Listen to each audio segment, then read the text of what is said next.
Hi guys, welcome the Pakistani husband and wife reaction में। उम्मीद करता हूँ आप सब खैरियत से होंगे, जाओगे, खुश होंगे, आबाद होंगे। अगर आपने हमारे चैनल को सब्सक्राइब नहीं किया तो लाजमी सब्सक्राइब कर लें ताकि हमारे आने वाली वीडियो आप तक आसानी से पहुंचे और आप इंजॉय करते रहें। मेरा नाम है नदीम। मेरा नाम है नीला।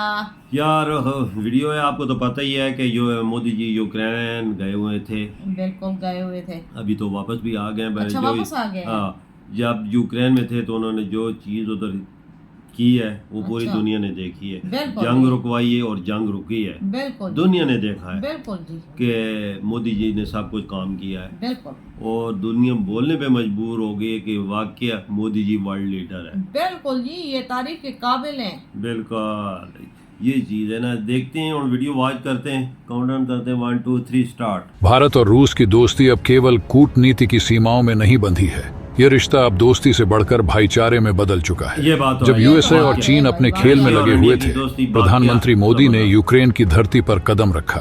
दोस्तों, ये वही यूक्रेन है जहां अमेरिकी राष्ट्रपति बाइडेन के दौरे के बावजूद रूस ने अपने हमले नहीं रोके थे। लेकिन जैसे ही पीएम मोदी वहां पहुंचे, रूस ने तुरंत अपने सारे हमले बंद करवा दिए। यह साफ बहुत संदेश बड़ी बात है है। कि जब तक भारतीय मित्र यूक्रेन में रहेगा तब तक वहां कोई हमला नहीं होगा। भारत और रूस की यह अनमोल दोस्ती हमें गर्व से भर देती है, क्योंकि यह सिर्फ एक कूटनीतिक संबंध नहीं बल्कि एक अटूट विश्वास और भाईचारा है। लेकिन दोस्तों, वीडियो में आगे जाने से दोस्त रूस के लिए वीडियो को लाइक करके कमेंट बॉक्स में जय हिंद जरूर लिखें। याद रहे, जय हिंद बोलना देश के लिए गर्व की बात है। दोस्तों, भारत और रूस का रिश्ता समय के साथ और भी गहरा होता गया है।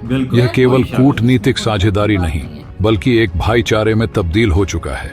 यह रिश्ता इतना मजबूत है कि जब पूरी दुनिया अमेरिका और चीन की चालों को देख रही है, तब भी भारत और रूस की दोस्ती अपने आप में अनूठी बनी हुई है।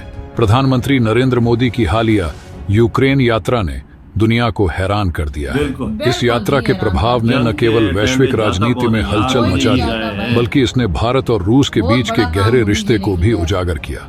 आपको याद होगा, जब अमेरिकी राष्ट्रपति जो बाइडेन ने यूक्रेन का दौरा किया था, तब रूस ने अपने हमले जारी रखे थे।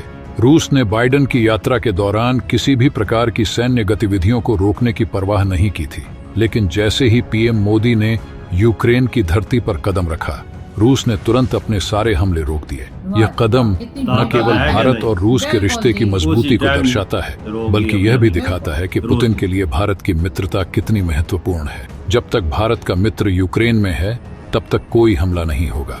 यह एक असाधारण घटना है जिसे केवल भारत और रूस के रिश्ते की गहराई से ही समझा जा सकता है। रूस ने स्पष्ट रूप से संकेत दिया है कि वह भारत के प्रधानमंत्री के प्रति सम्मान रखता है और किसी भी स्थिति में उन्हें किसी तरह की परेशानी नहीं होने देगा। यह दिखाता है कि दोनों देशों के बीच के रिश्ते कितने मजबूत और गहरे हैं। और यह रिश्ता केवल कूटनीतिक सीमाओं तक सीमित नहीं है, मगर कहानी यहीं खत्म नहीं होती। जैसे ही प्रधानमंत्री मोदी यूक्रेन पहुंचे, ठीक उसी समय चीन ने अपने प्रधानमंत्री और मिलिट्री के एक बड़े अफसर को मास्को भेज दिया। यह कदम चीन की उस चाल को दर्शाता है जिसमें वह रूस को अपनी ओर खींचने की कोशिश कर रहा था। वहां पहुंचकर उन्होंने पुतिन के सामने प्रस्ताव रखा कि अगर रूस को आर्थिक या सैन्य मदद की जरूरत है तो चीन हर तरह से मदद करेगा। चीन ने पुतिन को यह विश्वास दिलाने की कोशिश की कि उनके समर्थन से रूस यूक्रेन के खिलाफ अपनी स्थिति और भी मजबूत कर सकता है। लेकिन पुतिन समझदार हैं। वह अच्छी तरह से जानते हैं कि चीन की मंशा क्या है और भारत उनके लिए कितना महत्वपूर्ण है। उन्होंने चीन की इन कोशिशों को नजरअंदाज कर दिया और भारत के साथ अपने रिश्ते को प्राथमिकता दी। यह वही पुतिन है जिन्होंने हमेशा भारत के साथ खड़े होकर दिखाया है कि उनके लिए भारत का क्या महत्व है। भारत ने हमेशा युद्ध की जगह बुद्ध की बात की है और यही संदेश पीएम मोदी यूक्रेन में देने पहुंचे हैं। भारत का यह दृष्टिकोण उसे अन्य देशों से अलग बनाता है। वह न तो रूस के खिलाफ गए हैं, न ही यूक्रेन के पक्ष में। वह तो शांति और संतुलन बनाने के लिए वहां पहुंचे हैं ताकि युद्ध की जगह बातचीत का रास्ता खुल सके। इस तरह के दृष्टिकोण से भारत की कूटनीतिक स्थिति और भी मजबूत हो जाती है। दुनिया देख रही है कि कैसे भारत, जो एक उभरती हुई महाशक्ति है, अपनी समझदारी और विवेक के साथ वैश्विक मुद्दों का समाधान निकालने में सक्षम है। लेकिन चीन को यह खटक रहा है, क्योंकि अगर भारत ने पुतिन और जेलेंस्की को बातचीत की मेज पर बिठा दिया तो भारत का कूटनीतिक कद और भी बढ़ जाएगा।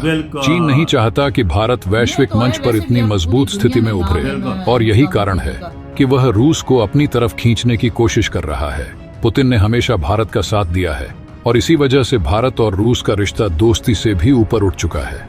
रूस ने 2018 में भारत को $5.43 बिलियन की S-400 एयर डिफेंस सिस्टम की डील दी थी, जो कि चीन के किसी भी हमले से भारत की रक्षा करेगा। इस सिस्टम की खासियत यह है कि यह हवा में ही दुश्मन के मिसाइलों और विमान को मार गिराने में सक्षम है। S-400 सिस्टम को दुनिया का सबसे उन्नत एयर डिफेंस सिस्टम माना जाता है और इसे पाने के बाद भारत की वायुसेना की क्षमता कई गुना बढ़ गई है।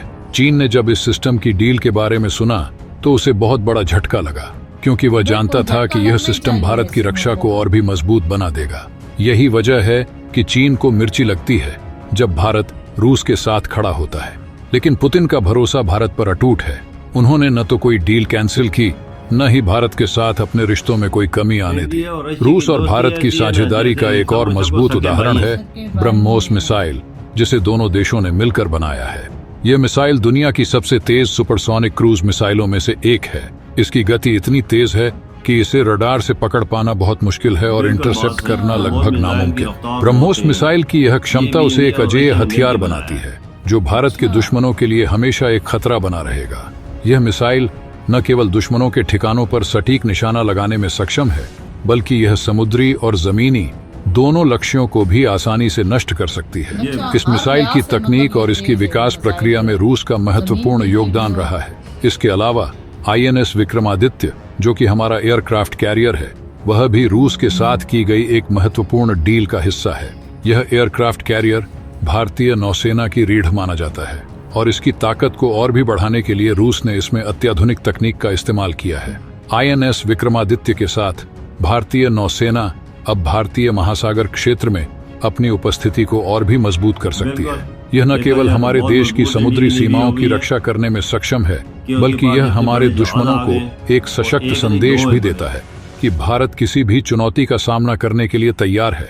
रूस ने न सिर्फ हमें अपनी तकनीक दी, बल्कि भारत में 6 लाख यूनिट्स वाली असॉल्ट राइफल्स की फैक्ट्री लगाने में भी मदद की। यह फैक्ट्री भारत की आत्मनिर्भरता की दिशा में एक महत्वपूर्ण कदम है, जिससे हमारे सुरक्षा बलों की ताकत और भी बढ़ेगी। T-90 टैंक्स के उदाहरण से आप समझ सकते हैं कि रूस ने दशकों पहले हमें वह टैंक दिए जब हमारे पास खुद की टेक्नोलॉजी नहीं थी। T-90 टैंक, जो दुनिया के सबसे उन्नत टैंकों में से एक है, ने भारतीय सेना की जमीनी ताकत को और भी मजबूत कर दिया है। ये टैंक अपने दुश्मनों पर भारी पड़ता है और इसकी मारक क्षमता इसे एक शक्तिशाली हथियार बनाती है। आज भारत T-90 टैंक्स को खुद मैन्युफैक्चर कर सकता है और यह सब रूस के तकनीकी सहयोग के कारण ही संभव हो पाया है। रूस ने हमें न केवल टैंक दिए, बल्कि उनकी मैन्युफैक्चरिंग की तकनीक भी प्रदान की, जिससे आज हम आत्मनिर्भर बन सके हैं। भारत और रूस के बीच ऊर्जा के क्षेत्र में भी साझेदारी बहुत मजबूत है। भारत ने रूस से उस समय तेल खरीदा जब अमेरिका और यूरोप ने रूसी तेल पर प्रतिबंध लगा दिया था। रूस ने भारत को कंसेशनल रेट्स पर तेल की आपूर्ति की, जिससे भारत को ऊर्जा के क्षेत्र में स्थिरता प्राप्त हुई। रूस से तेल की यह आपूर्ति भारत के लिए इसलिए भी महत्वपूर्ण है क्योंकि भारत की ऊर्जा जरूरतें तेजी से बढ़ रही हैं और इस समय रूस जैसे भरोसेमंद आपूर्तिकर्ता की जरूरत भारत को थी। इसके साथ ही भारत और रूस ने diamond trade, nuclear power plants और फार्मास्यूटिकल्स में भी साझेदारी की है, जिससे दोनों देशों के बीच के आर्थिक रिश्ते और भी मजबूत हुए हैं। चीन और पाकिस्तान जैसी ताकतें कभी भी भारत और रूस के बीच दरार नहीं डाल पाएंगी। रूस कभी कभी एशियाई देशों के साथ संतुलन बनाए रखने के लिए चीन की ओर झुक सकता है, लेकिन इसका मतलब यह नहीं कि भारत के साथ उसके रिश्ते कमजोर हो रहे हैं। रूस ये भलीभांति समझता है कि भारत उसके लिए एक महत्वपूर्ण और भरोसेमंद साझेदार है। भारत दुनिया का सबसे बड़ा हथियार आयातक है और रूस हमेशा भारत के साथ खड़ा रहेगा, चाहे हालात जैसे भी हों। यह रिश्ता केवल सैन्य सहयोग तक सीमित नहीं है, बल्कि यह एक सांस्कृतिक और ऐतिहासिक संबंध भी है जिसे कोई ताकत तोड़ नहीं सकती। आज जब प्रधानमंत्री मोदी यूक्रेन पहुंचे हैं, रूस ने अपनी दोस्ती का प्रमाण देते हुए हमले रोक दिए हैं। यह साबित करता है कि पुतिन सिर्फ दोस्त नहीं, बल्कि भाई से भी बढ़कर है। ये घटना सिर्फ कूटनीति का एक उदाहरण नहीं है, बल्कि यह दर्शाती है कि कैसे दो देश एक दूसरे के साथ खड़े हो सकते हैं, चाहे परिस्थितियां कैसी भी हों। क्या आप भी इस बात से सहमत हैं? अगर हाँ, तो नीचे कमेंट सेक्शन में लिखकर हमें जरूर बताएं। वीडियो खत्म। देखा मोदी जी की ताकत? बिल्कुल जी, बिल्कुल देखा कितनी बड़ी ताकत है इनकी। भाई जब यूक्रेन में पहुंचे हैं ना, बिल्कुल यकीन करो उसी टाइम जंग रुक गई है। कितनी बड़ी बात है। पुतिन ने बोला है कि जंग रोक दो क्योंकि मेरा दोस्त यूक्रेन में है और बड़ा भाई मेरा यूक्रेन में है, ये गलती ना करना कि एक गोली भी ना चले, देखो ना, क्योंकि मेरा बड़ा भाई जब तक है यूक्रेन उसकी हिफाजत करो। देख लो, मतलब ऐसी बात कौन बोलता है, किसी देश का प्राइम मिनिस्टर बोलता है, प्रेसिडेंट बोलता है? कोई भी नहीं गया। देखो आज 3-4 साल पहले बाइडन आया था यूक्रेन में, उस टाइम भी जंग 2-2.5 साल पहले आया था। उस टाइम भी जंग चाह रहे थे, बाइडन आया तब भी रशिया ने जंग नहीं रोकी थी। आप अंदाजा लगा, सुपर पावर अपने आप को कहता है, मेरे पुतिन ने जंग नहीं रोकी। मोदी जी गए तो जंग रोक दी कि बोरा मेरा बड़ा भाई है अंदर, मेरा भाई खड़ा है यूक्रेन में, कोई उसे तकलीफ ना हो। आप देख लो, इनकी दोस्ती है तो सिर्फ एक दफा इन्होंने बोला है तो उन्होंने जंग रोक, जैसे उधर कदम रखा और इन्होंने रूस ने जंग रोक दी है।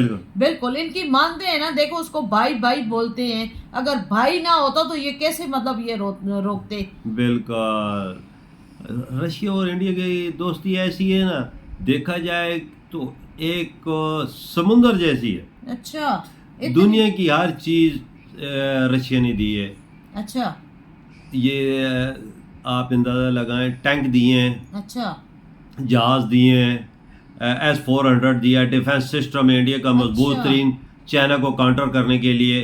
अच्छा, आप फिर इससे बड़ी और क्या क्या चीजें दी हैं, फैक्ट्रियां लगा के दे दी हैं। अच्छा, इंडिया में, और इंडिया खुद अपने आप ये चीजें जो है ना, इंडिया खुद बना रहा है, मेड इन इंडिया। बिल्कुल डिफेंस की जितनी चीजें ना खुद बना रही है, सब अच्छा, रशिया ने किया है। अच्छा, मतलब उन्होंने, रशिया ने भी बहुत मतलब इंडिया का साथ दिया है। हाँ, मुश्किल टाइम पे इंडिया भी साथ खड़ा रहा है। जिस टाइम पे जिस टाइम पे इन पे पाबंदियां लगी थी ना, अच्छा, रशिया पे, अच्छा, अमेरिका ने लगाई थी, साथ इंडिया खड़ा हो गया था। अच्छा, भाई अमेरिका ने बोला था कि ऐसे तेल वगैरह हर चीज कुछ न लो, इंडिया ने बोला था ये तो हो ही नहीं सकता, मैं लूंगा रशिया से, और अरबों डॉलर का तेल लिया। अच्छा, और अपने मुल्क की जरूरत पर पूरा करने के लिए तकरीबन 40 और 45% लिया। अच्छा, फिर आपने इतना ज्यादा इंडिया ने लिया है, साथ कोयला लिया। अच्छा, और जितनी चीजें दी, फिर अपने उसको रशिया को खड़ा करने वाला ही इंडिया है। अच्छा, उसके पास भी पैसे खत्म हो गए थे, सब रिजर्व खत्म हो गया, तो इंडिया ने खड़ा किया उसे। देख लो, मतलब यानी एक दूसरे का साथ दिया है ना, तो मुश्किल टाइम पे ना, सबसे बड़ी बात यही दोस्त भाई फिर बन जाते हैं। आज ऐसा टाइम, तभी एक दूसरे के साथ खड़े हैं ना। आज ऐसा टाइम आ गया, अगर यूक्रेन के सदर और पुतिन को मोदी जी एक मेज पे ले आते हैं और जंग रुक जाती है पगे पगे, यकीन करो कि दुनिया में सुपर पावर इंडिया होगा। बिल्कुल जी। कौन होगा? सुपर पावर इंडिया होगा। अभी भी सुपर पावर इंडिया है, लेकिन जब ये जंग रुक गई तो फिर इसको, मोदी जी को और ज्यादा दुनिया मानेगी। अभी भी दुनिया उनको मान रही है। यार अमन और शांति का पैगाम कौन लाता है? मोदी जी लेके गए ना, और बोलो तो भड़कावा देते, जंग लड़ो, हमारा असला बिके। हाँ, ये चीन सबसे बड़ा जो है दुश्मन इनका है। वो तो कहता है असला देना है रूस को, ये देना है, वो करना है। ये देख लो इनकी जंग फिर किस तरह पावर होती है। बिल्कुल, ये चीजें है ना। इधर ही हम अपनी वीडियो का इख्तिताम करते हैं, अगली नेक्स्ट वीडियो में फिर मिलेंगे, तब तक बाय।